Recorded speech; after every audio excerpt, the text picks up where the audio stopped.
What can you do about your mental health in your workplace? Mental ill health could be one of the biggest issues to face businesses today. Therefore, promoting positive mental health is very important. 1 in 4 people in the UK, for example, will experience some kind of mental health issue over the course of any given year. Business leaders are not exempt from mental health either. At Lambert, we have found that it's not just employees that are struggling, it is the business leaders too.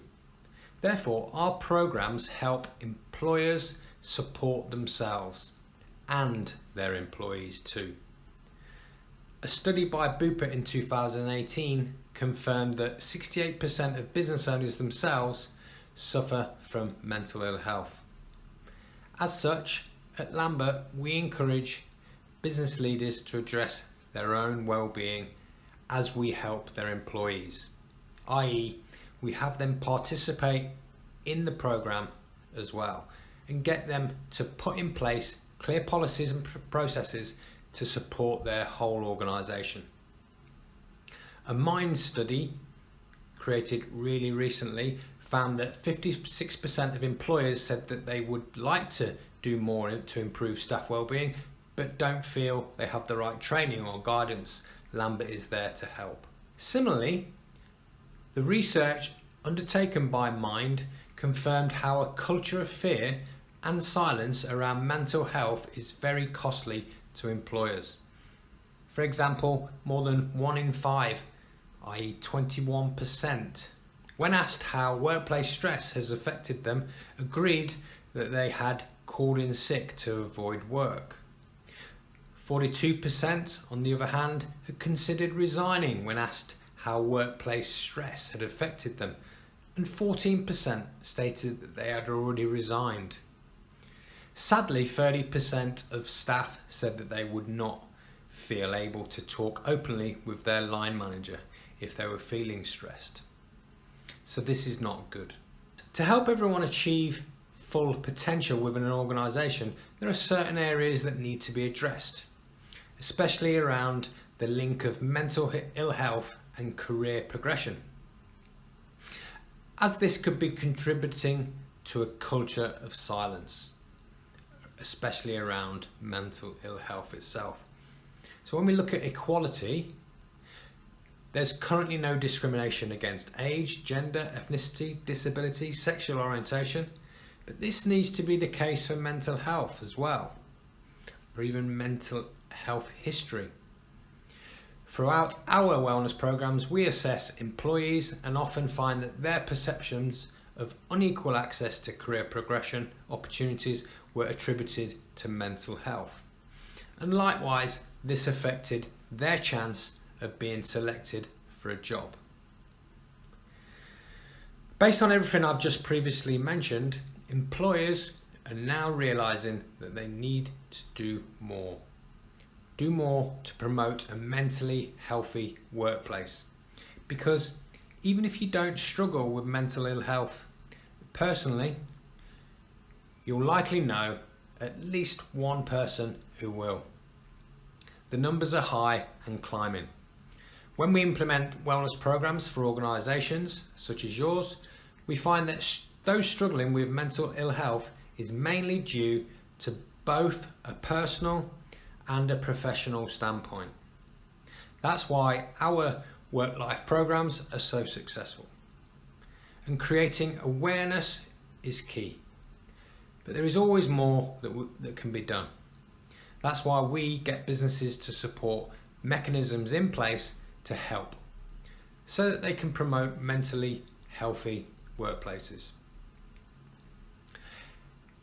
When we look at advances in technology, if we create a balance with mental health at work and at home, it's no surprise that we are an always-on culture.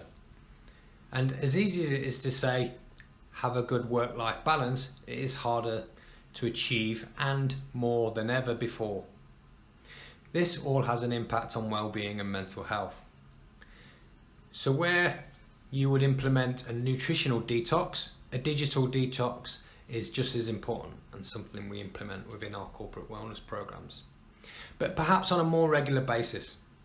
For example, having a no phone Friday, or banning the whole organisation from accessing work emails after working hours or during the weekend, for example. What do you do now reference technology? Most of us juggle family and other commitments on an evening or at the weekend. So grounding yourself with them is key to optimal well-being. Except that work-life balance means different things to each person. How do you look after your business? How do you look after your employees? If you are struggling with mental ill health personally, you need to reach out, because mental health is an essential aspect of overall wellness, a vital pillar. It must be looked after, but the most common mistake, the downfall, is people being afraid to ask for help. So consider this with your employees. Lambert puts the business and the employee needs at the heart of all our programs. The issue of mental health is almost always linked to work, i.e. either directly causing it or because employees feel it is impacting upon their performance. Communication is key, so talking to each other is a must. Talking things through with managers or HR can all help. Lambert helps businesses to put steps in place for support purposes. Preventing things from escalating. This is of paramount importance. Do you have a plan in your organisation to tackle mental health issues? We should all be aware of the well-being of those around us, full stop. Listening to your colleagues, friends and family, asking them, how are they?